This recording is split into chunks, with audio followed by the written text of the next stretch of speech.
Good afternoon.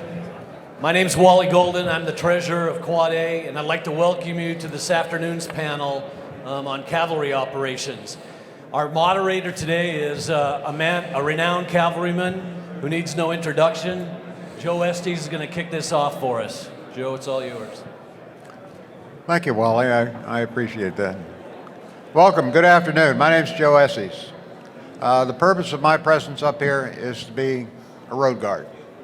Keep it between the foul poles with the honored panel members, Major General McCurry, Chief of Army Aviation, and our branch chief, Patrick Shuck, Commander of the 12th Cab. And we're blessed to have the premier cavalry officer in the United States Army, Colonel Tim Ferguson from the 11th Cavalry Black Horse. Sir. There are two purposes today: to talk a little bit about combined arms maneuver and to talk about aviation logistics, which in my contention is the long pole in our tent. I'm going to divert a little bit from the norms, and I'm going to ask an esteemed cavalry officer to talk a little bit about what he saw and what he perceives as the most important aspects of combined arms maneuver. General Thurman. Thanks, Joe.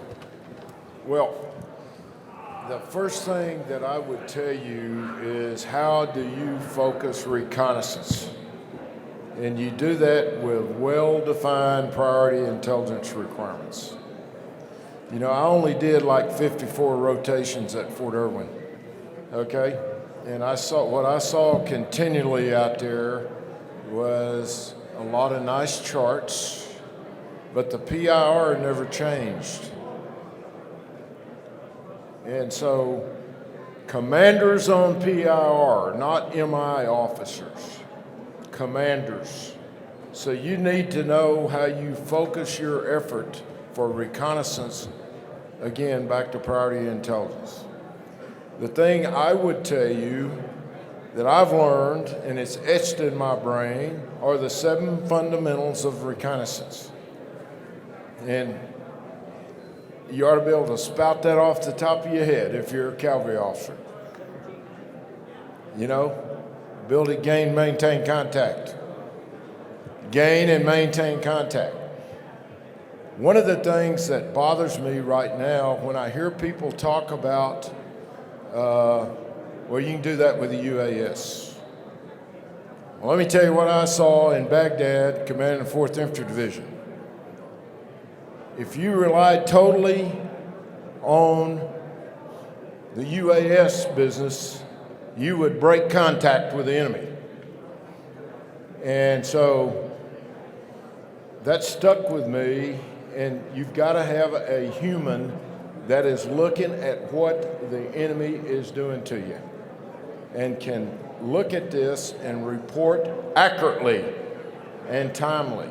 That's the other fundamental.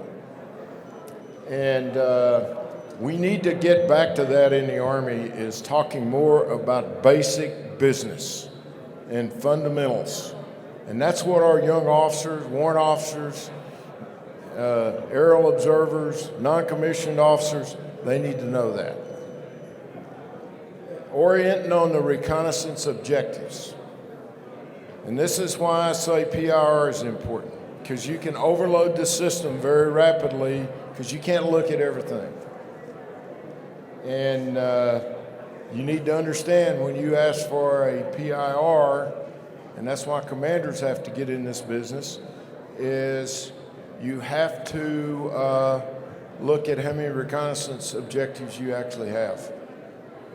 So I just submit to you, we got to get in the books, and we got to know this stuff cold and study. When I was the commander ops group and then later as a CG at NTC, every day I looked at a doctrinal manual. And frankly, I learned more from those company team trainers down there, those non-commissioned officers and those young captains than anybody, because they knew the trade. But we've got to read our business and be the very best at it. And you got to get in the books, and you got to know this stuff cold. And I could go on and read off all the 7 fundamentals, but You know, here I am, soon to be a 70-year-old guy, and I remember that business. And so those are some of the things that I've learned. And first off, for General McCurry, I think your focus is dead on with what you're trying to do to energize the focus on warfighting, because that's what I believe our Army needs to be doing right now. Spend more time training and talking about our business and be the best at our business. And that takes study and knowing your craft and knowing your trade. And so that's what I would tell you.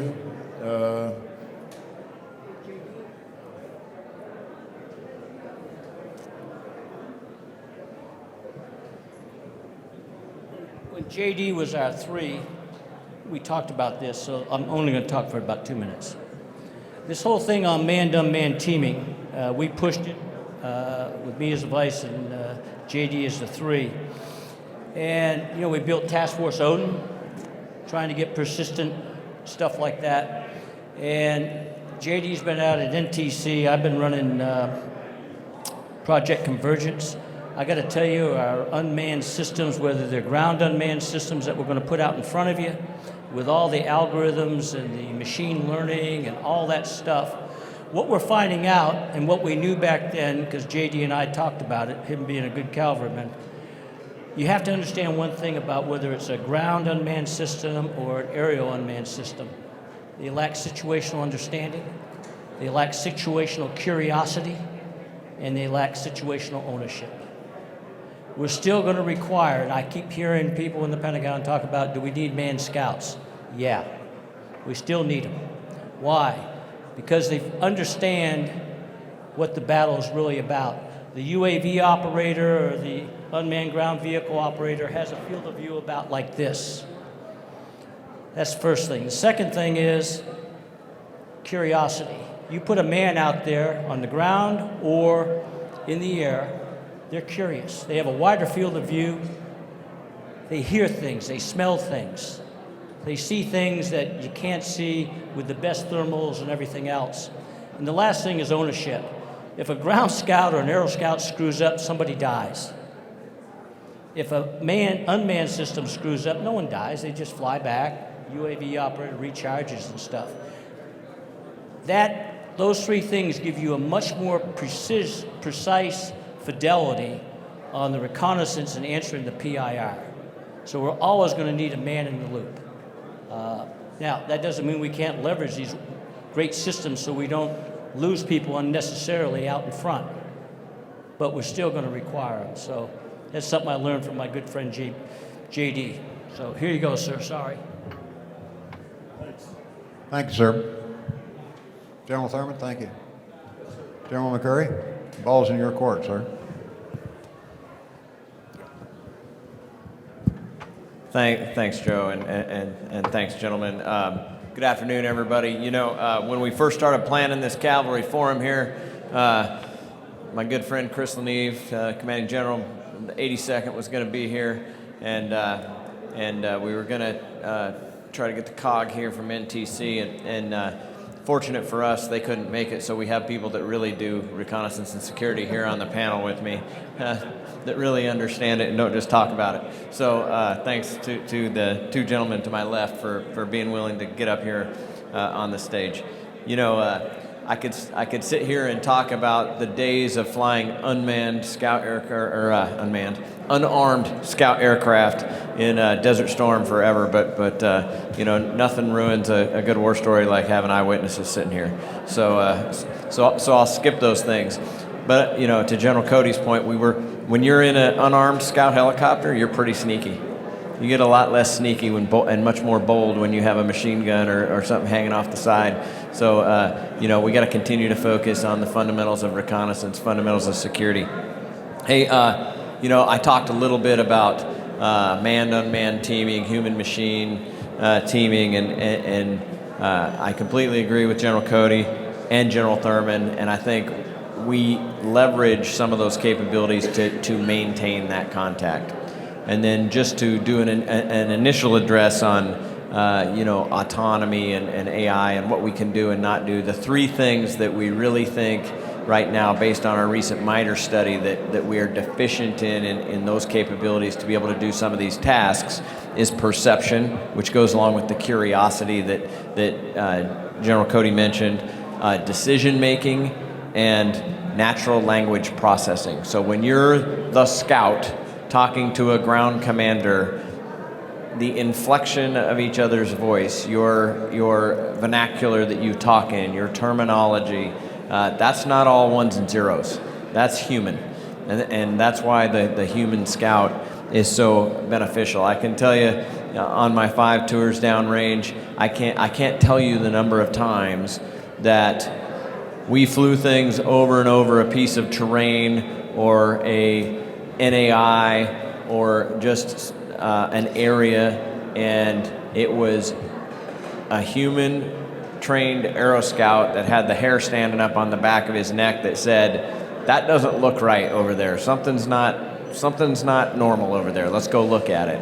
And we developed the situation rapidly and maintained contact, and we're able to do all the things we're supposed to do.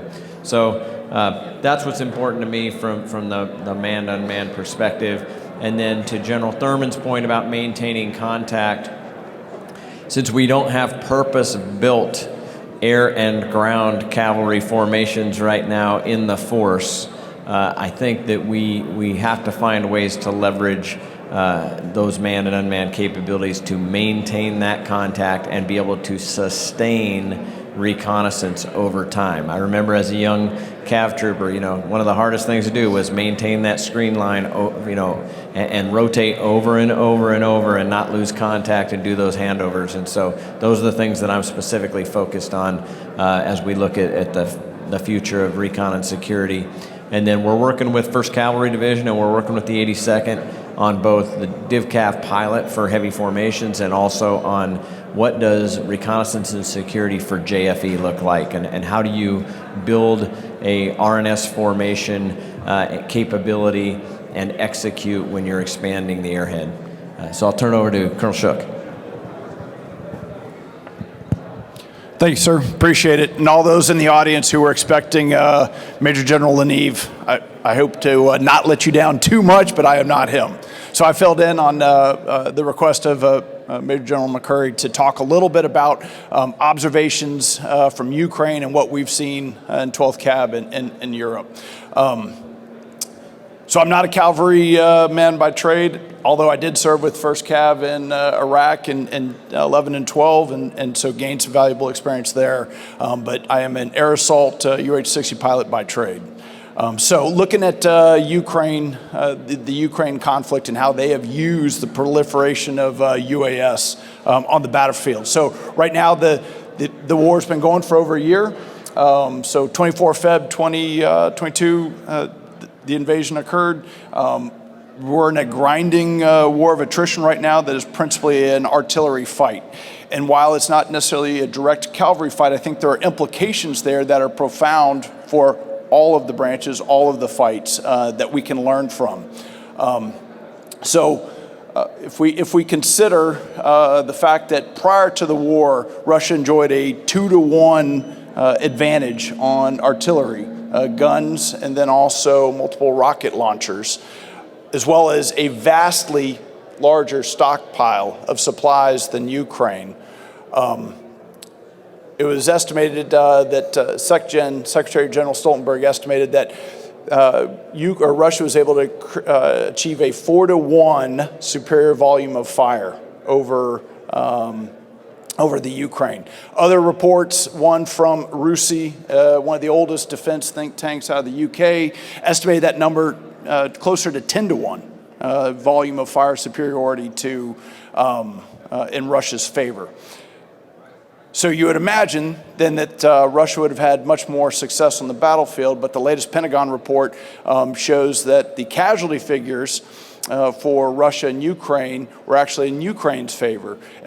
Somewhere in the neighborhood of 30 to 40% higher casualties for Russia than Ukraine. So 1.5, 1.8 to 1. So then the natural question is what accounts for the difference? And I think while maybe not completely causal, there is a correlation, certainly, in the use of UAS. So how has Ukraine leveraged old and new technology to be more effective? And what we've seen, what they've reported, is whereas Soviet doctrine with massed artillery fire, it would have taken 60 to 90 rounds to neutralize an enemy platoon. Whereas one of President Zelensky's military advisors had said, for Ukraine, they're able to do it in 9. So even though they had such a lower volume of fire, they were far more effective, and it was with the use of the UAS. And it was with the proliferation of commercially cheap, viable, attritable UAS that they were able to flood the airspace and achieve those gains. So Captain Littleheart, a British officer and also military theorist circa World War I, basically said, the only thing harder than getting a new idea into the military mind is to get the old one out.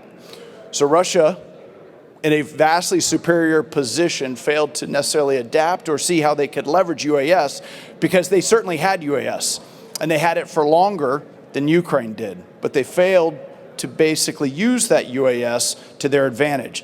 It was also costly. It was proprietary military software that they were not able to rapidly replenish on the battlefield as they had losses. So if we look at .mil-PF, they also did not have the training base or necessarily the leaders who understood how to employ the UAS as effectively as Ukraine did, to Ukraine's great advantage. So all of that, I think, has implications for us. So NATO has had UAS for a long time in their theaters. And I know from Germany, we are very challenged to train with and fly UAS in European airspace everywhere. So we have to figure out that challenge in order to, at all our gold standard training centers that we have, JRTC, NTC, and JMRC, how are we getting after flooding that space and getting comfortable flying our air cavalry missions while there are UAS in that same airspace?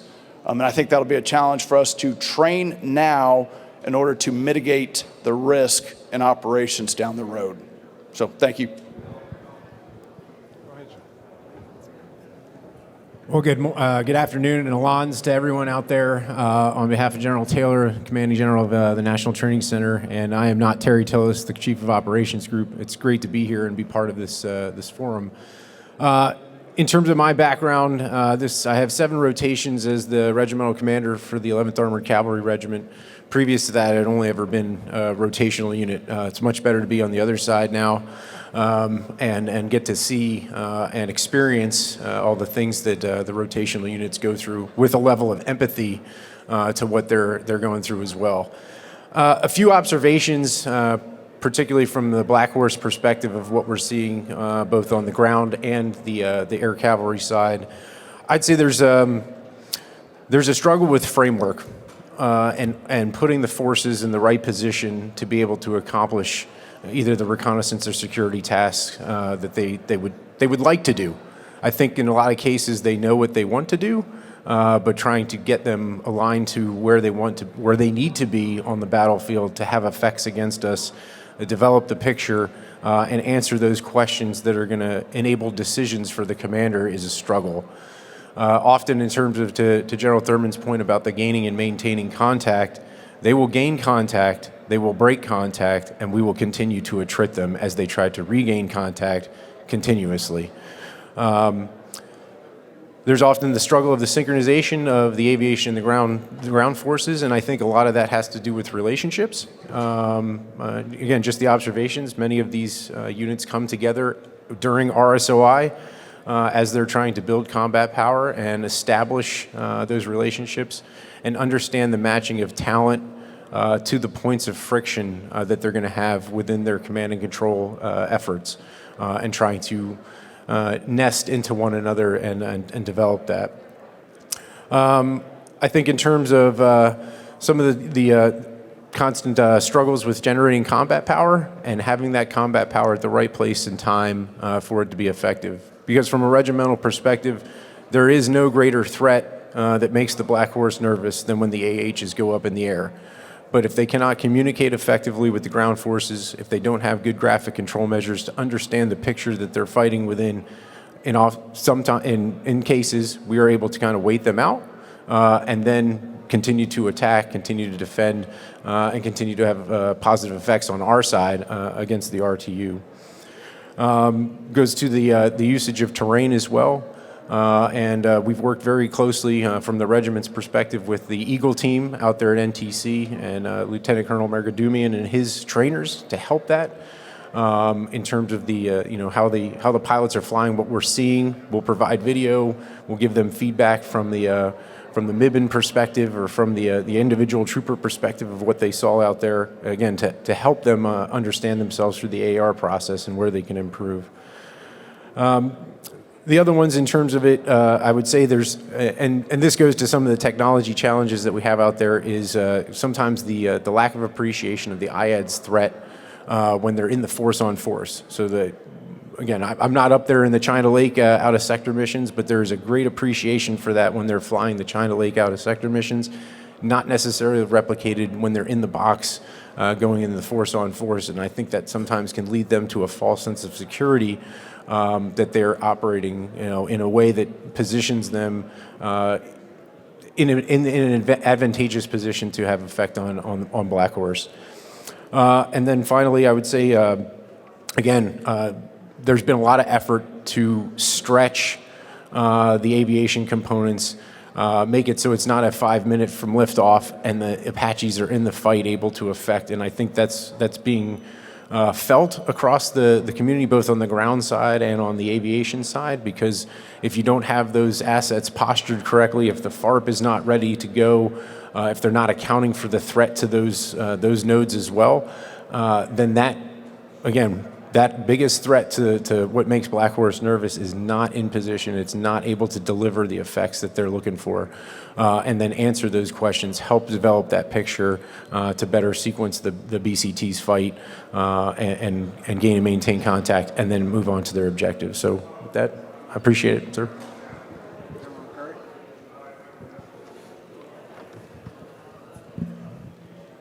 We got questions? You want to go to questions, Joe? Or?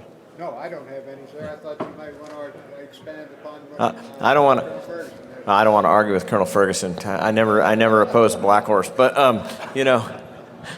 I've been ground to dust by Black Horse before. So no, I think a lot of those points are great. I mean, there was a reason we wanted to bring somebody that has a clear-eyed view of us from the other side of the forward line of troops to talk about this, and the comments on framework and operational terms and symbols and setting up your graphic control measures.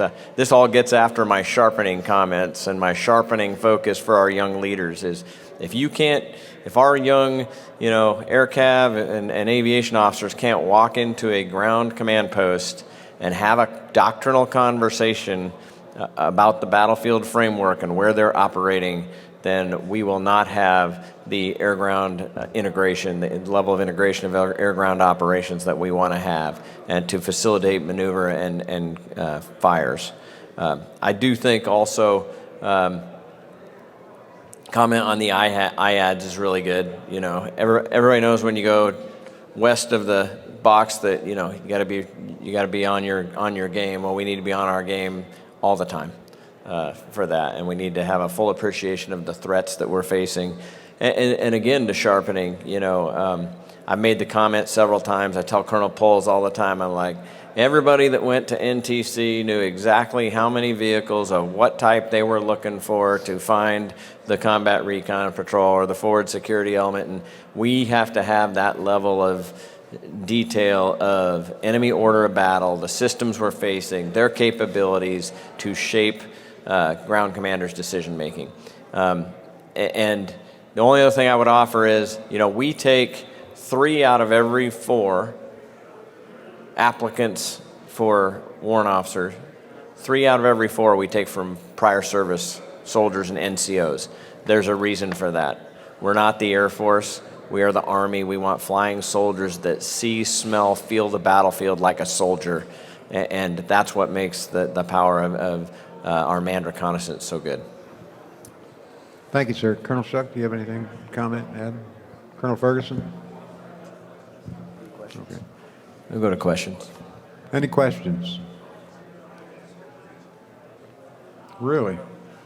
Colonel Tucker? Try to project. All right.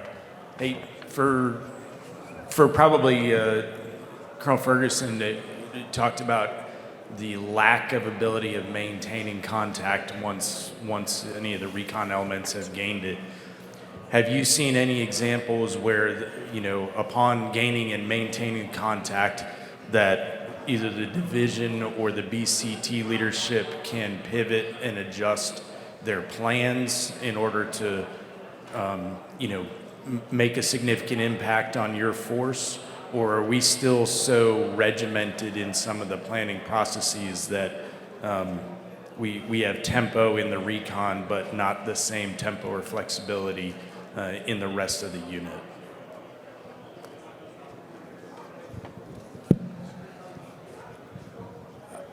I would say that our observation is that the RTU is continuing to try and fight their plan and not adapt to the environment. They're not fighting us; they're fighting their plan.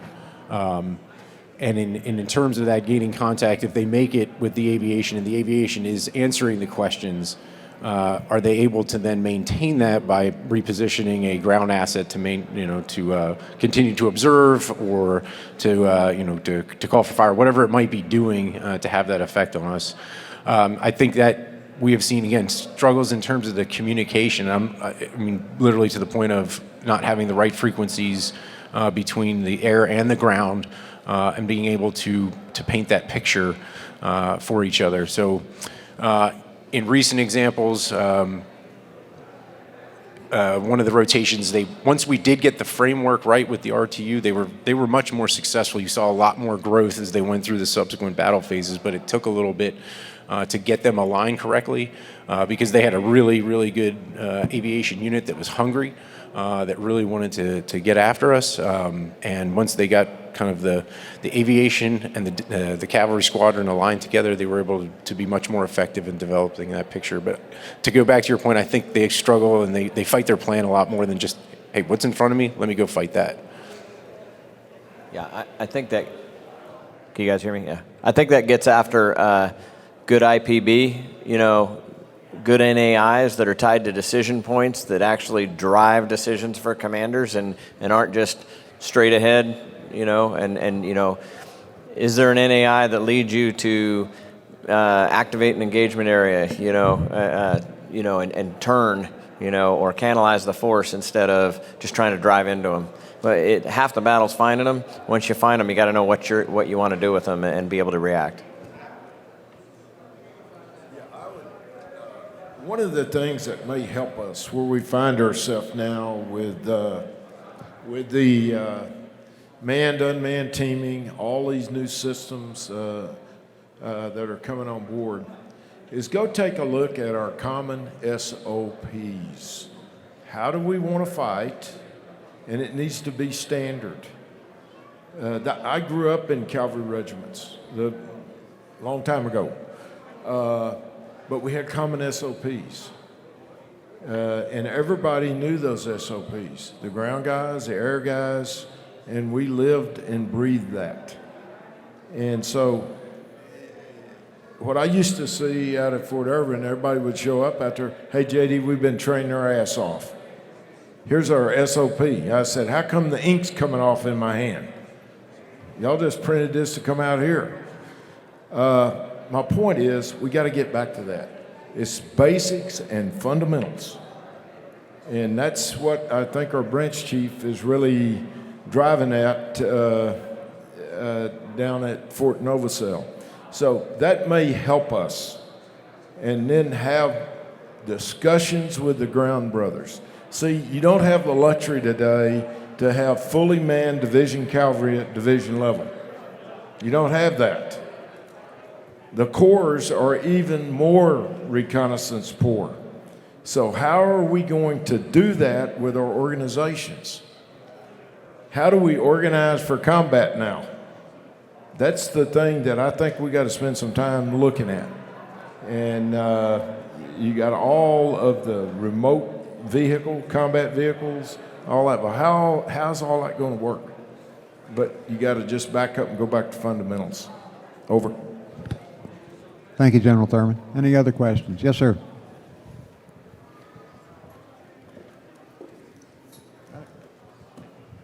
It's for General McCurry. You talking about it's essential to sustain the reconnaissance. So how do you envision the balance between unmanned and manned aircraft, and what do you expect FAR to bring to the fight to help sustain the reconnaissance? Yeah, thanks for the question. So, first of all, because we don't have purpose-built formations, not only do we have to task organize the reconnaissance effort, we have to task organize the sustainment effort to keep the reconnaissance in the fight. So that's a challenge for us right now as we try to operate again at division as a unit of action. And we're also log poor, not just recon poor. So FARA, I think the last part I didn't hear quite with the talk, but you want to know what FARA, is that what you asked? How does FARA help that? Yeah, so here's how I think about FARA. You have, first of all, from an enemy viewpoint, we've got short and mid-range artillery, right? And we want to be able to operate from relative sanctuary, from standoff outside that range, and then bring the fight forward. So when I talk battlefield framework, I got a forward line of troops, and I probably have a forward line of sensors. So I'm going to bring FARA from, say, more than 100 miles back forward to stay out of short and mid-range artillery. I'm going to have to be operating from a sustainment perspective in a more disaggregated fashion in smaller assembly areas, not cabs on concrete runways, right? Probably platoons and companies in assembly areas, so that, because the enemy still has a way to touch you. Even if it's not short and mid-range artillery, they got TBMs. You don't want to become a TBM target either. So you have to operate disaggregate. You have to operate from standoff. You bring the FARA forward because it has the speed and range to get us there and have sufficient station time. And then you're launching the rest of that FARA ecosystem, those launched effects, off the platform, creating that forward line of sensors. And you're synthesizing that information back to the ground commander. And that keeps that manned reconnaissance in the loop, that natural curiosity, that perception, that decision making, that natural language processing that the human can do, but you're pushing systems forward to make first contact that don't have a human in them. And I think that's how we enable that. And because we have that standoff, the other thing that makes us less vulnerable is not having to put as many FARPs or a FARP forward all the time and create another target. Thank you, sir. That's a great segue into the back half of this conversation, which is aviation logistics and sustainment. Colonel Shuck, would you care to comment about your experiences in Europe? And these are rather enlightening and informative observations. You can still hear me? Still transmit. Good. Okay. So 15 October 2021, 12th Cab fell under 5th Corps. We were previously assigned to 7ATC. Went under 5th Corps, and we had been training for Defender 22. So we spent the winter months getting ready. We were going up to the Baltic. So the whole brigade was going to leave Germany. We're going to pass through Poland, Lithuania, into Latvia, where we were going to set up a base. So we don't. 12th Cab's unique. It's growing back out, but we don't have an ASB, but we do have contracted maintenance, which is fantastic, but it's not particularly expeditionary. And also the theater is decidedly different than what we're used to or we have grown up to in the last 20 plus years in Iraq and Afghanistan. So it's a mature theater with sovereign national borders all the way up to the Baltics, requiring dip clearances to move ammunition and our vehicles and the fuel and all the rest of it. So we're training for Defender 23. We had all of our logistics in place as far as our contracted requirements, as well as all of our routes mapped and planned and our dip clearance requests in through USRAF and across their different nation desks to the different embassies and DAOs. As we got closer, though, all indications and warnings were that Russia was going to do something. We didn't know exactly what they would do or when they would do it, but there was certainly indications that something was going to happen. So as we got closer, December came, January we continued to prep, and then in February we were supposed to deploy on or about for our training for Defender 22, about 17, 18 February. But early in the month, the U.S. Army ended up bringing forces over from the States that set up in Poland, and we formed a multifunction task force, and we deployed that from Germany to Poland to augment, and they were take-on to the 82nd Airborne Division. And then we deployed the 1-3 Attack Battalion up to the Baltics, and on the day that we crossed the Suwalki Gap was 24 Feb 2022, the same day that Russia invaded Ukraine. And our role was strategic deterrence. We couldn't move necessarily the ammunition. We had to wait on 21st Theater Support Command, TSC, to move it. But recognizing what our role was in strategic deterrence, we put our captive flight trainers on our aircraft to make them look more nimicing. We went up across. There were pictures taken and a PAO, an information campaign that was also executed at echelons much above the brigade. By all accounts, it seemed effective at meeting some of those strategic deterrent goals. But I think if we stop there and we don't peel it back and really critically think through where potentially there was risk, it would be a missed opportunity.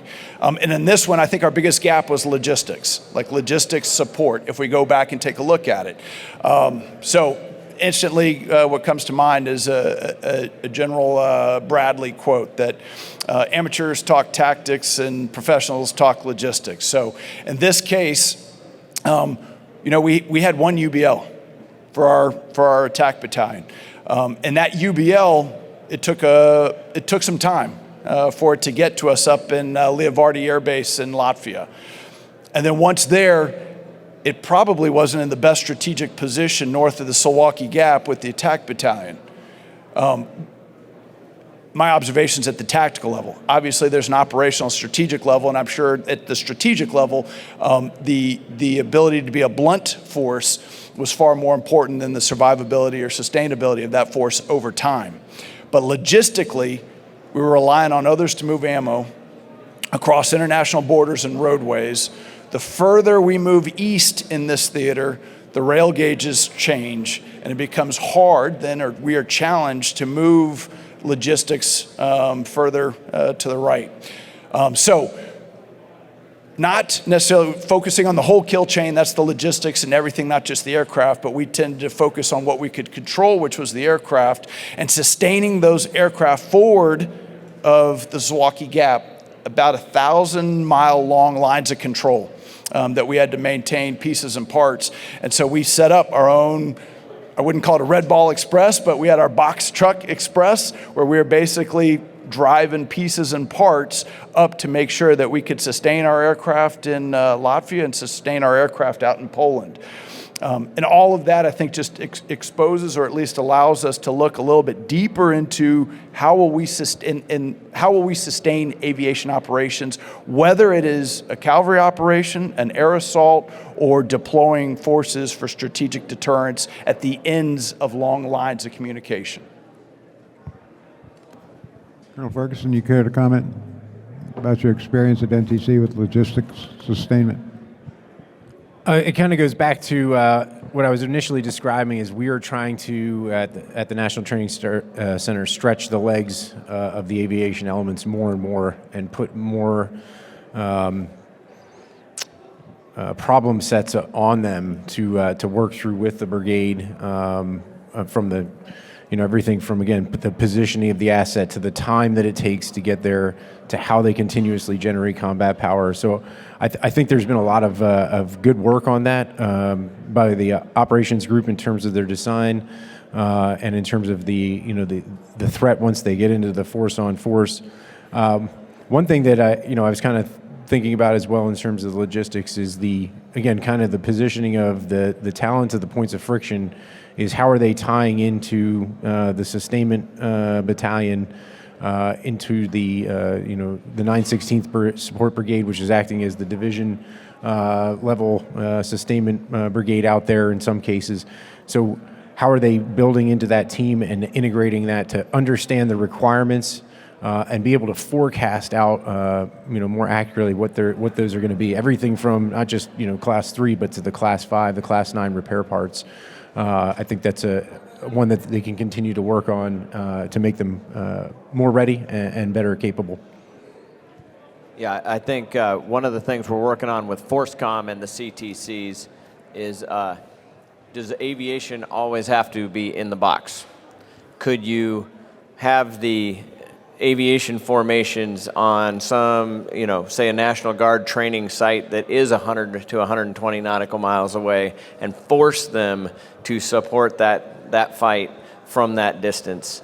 And then we're also looking at other large training areas across the country where we can force aviation to stretch their legs and do support. From a proponency perspective, I've asked our concepts experimentation directorate to kind of take all of the forward support company, all of the AVOM, all of the AVIM, and headquarters sustainment functions, dump them all in a big hopper and say, okay, how many ways can I grind this thing up? How many ways can I break it? So if I have to put troops and platoons in assembly areas, what does that mean for sustainment? What does that mean? I saw Sergeant Major sitting over here earlier, but what does that mean for aviation maintenance skill? And who's in the right place at the right time with the right test set, the right special tool, and the right parts to do those repairs if you're spread out like that? Those are some of the challenges we're looking at as we try to sustain reconnaissance and security and other aviation operations forward. Colonel Schick, I have one question. I thought you brought up a really good point about the challenge you had when you deployed 1-3 to the Baltics and kind of described some of your considerations for logistics. But you also mentioned that you had no AVIM capability, right? Or you didn't have an ASB. And so, but you designed a UBL that they went up there. But I mean, it's also real world what you're doing right now. So how do you overcome the lack of an ASB in terms of an ASL when you're subdividing your units like that and sending them forward? How do you keep up with that? I mean, it seems to me that that's really the ultimate logistics challenge given your handicaps. So, sir, you're exactly right. And at one point in time, we had the attack battalion spread across 5 different locations in not in Germany, in Europe, doing live fire exercises and other events because there's a strategic deterrence messaging that is invaluable. But it requires tremendous flexibility in how we posture and array all of the pieces and parts, and even more so the people. So the key leaders at each of those different locations and nodes, everyone is in on that fight. And then also the movement of supplies across those places has been integral to success. One other thing I'll say, sir, is one of the big pitches, because we're tied up under 5th Corps. 5th Corps has got responsibility for the RAF rotations as well, and the RAF brigades coming in and out. The relationships that we develop with the RAF brigades is absolutely essential. So on Monday when I get back to Germany, I've got 1 AD cab and 3 cab coming, and we're all hanging out in my office, and we're all talking as 1 AD rips out and 3 cab flows in. We have covered each other's missions, pieces, and parts, and traded to make mission happen. I can't tell you how many times. So it is a full U.S. Army aviation enterprise effort. So I said it the other day when we received the award, that should not be a 12th Cab award. That should be a U.S. Army Aviation in Europe award because it took the whole aviation enterprise to make that happen. And sir, just if I could dovetail, I know I'm not supposed to ask a question if I'm on the panel, but I got a question for you because you brought up something great. That's okay. You were going to Demo AV. Now you're going to now you're going to Geronimo. So, sir, we were in Germany. We were The JMRC, it's too small. So we are, from the onset, we have experimented with deploying from Katterbach, from Wiesbaden, from all these places, and also to disperse each different times our assembly areas and move about, because lessons were learned from Ukraine is we can't go back to the same places. How do you see FLRAA and FARA exacerbating that problem, and will we be able to offset the physical space with simulations and other training? Over. Yeah, I think that's a great question, Pat. We are looking heavily at that. So, there's a couple considerations for our future platforms. The first one's individual training at the institution, and how do we get after that? Fairly simple problem. Once you build the cadre, we got to get a cadre built first. So we're looking right now at trying to send a couple people through our sister service, tilt rotor schools, to help us develop FLRAA POI. But we fly differently than the sister services, so we got to tie that to how we are going to operate. But the institutional individual training, not as challenging as trying to come up with how do we provide units. So in the I don't want to say back in the day, but we had the Apache Training Brigade, later Cat B, that fielded new attack and reconnaissance formations, brought them together at one place, brought them up to a certain training level before they became part of their parent formations. We're looking closely at that again. In a no-growth structure environment, that's tough. So we're looking closely at how you do that. Part of that also then is, not just the how, but the where. Where could you place something like that and have the ability to stretch the legs of those formations as you're building that tactical proficiency from beyond crews to platoons, troops, squadrons, and then lastly this piece of CTCs. So there's a lot of space out there. We're looking at a lot of options. We've visited a lot of places, and some of them have some really attractive not only airspace and land space to maneuver in, but some attractive stimulation for some of our systems that we would want our pilots to fly against. So I think it's part of the .mil PFP wraparound on the new platforms, but certainly kind of two tiers of considerations. How do we train the aviators and maintainers, but then how do we get the units proficient before we hand them off to a division? Thank you, sir. Any questions? I have one. Colonel Shuck.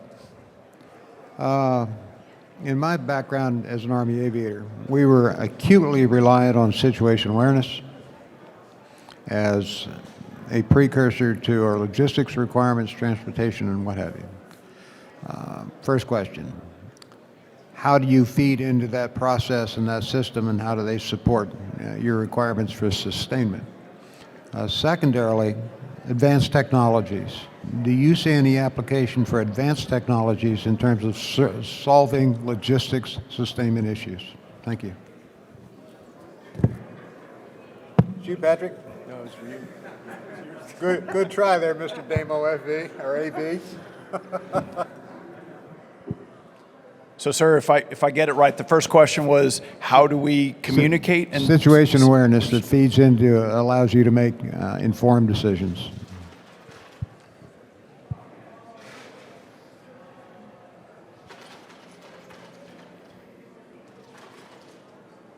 So I think our ability to do that is tied to our synchronization with Fifth Corps and the sister units within the theater that we work closely with. I think that's what you're getting at, Joe, or am I missing it?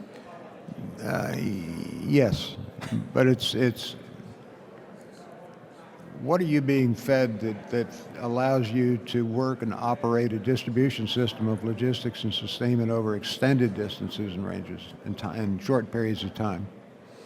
There's an enormous information requirement to do that, I think.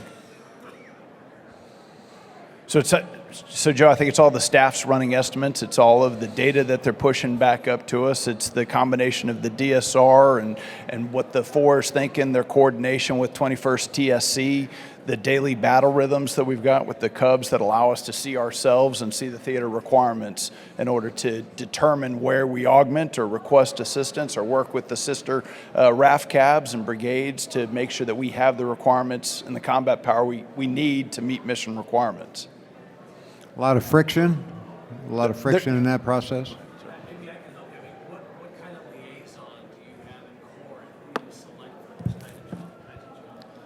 So our sir, thanks. So the liaison we have at Corps is CW4, warrant officer who's been with the brigade for a long time, and he knows the theater very well. And so he has been an integral link that we relied on really when we deployed both 1-3 and 2-14 during immediately after Russia's invasion of Ukraine, that allowed us to execute those moves. Just following up on that, was it more than one guy? Because obviously, as things heat up, it's going to be 24-hour ops. And so what we found sometimes on the Warfighters was a W4 or a W5 often could get indoors that a junior captain or lieutenant couldn't. No, that's right. And so it's almost like the same adage is your rear D commander's got to hurt. So to get it to be effective, your L&O's got to hurt. And that one hurt, but I don't know that there was a lieutenant or captain who could have done what he did for maintaining that SA at echelon. Grounded aviators are good for that too. Whoever's not able to fly that has experience, you put them there. It's amazing how fast they get back up able to fly. Hey, this is one area though, Joe, that I think when we talk, how do we use machine learning and artificial intelligence, right? Sensors on the aircraft that are feeding information, creating a digital twin, kind of like the airlines do. When you're flying from, Dallas to DC, there's systems that are monitoring that airplane while it's flying, telling people in DC, hey, when that plane lands, you need to change this part on that aircraft. That kind of information is available out there, and we can model it, we can transmit it, we have ways to work around it when we're in a denied environment and maybe transmit it at a later time, but I think those tools on the future platforms will be incredibly valuable to us. And then also on some of the new platforms, we're looking for maintenance-free operating period.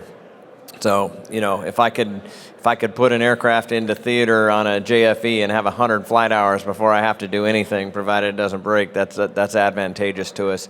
And then, so when we're looking at the sustainment of the aviation force, leverage those tools, maintenance-free operating periods, and greater disaggregation, and task-based maintenance packages where we have pre-made maintenance packages with all the lubricants, all the parts, and it's labeled by task, and it goes out with the soldier that you're tracking in your aviation maintenance training program that has the best skill to do that task in that assembly area. That's kind of what we're looking at for the future. I think we're almost out of time. Thank you very much, sir. Are there any questions? This wraps it up. Thank you very much, folks.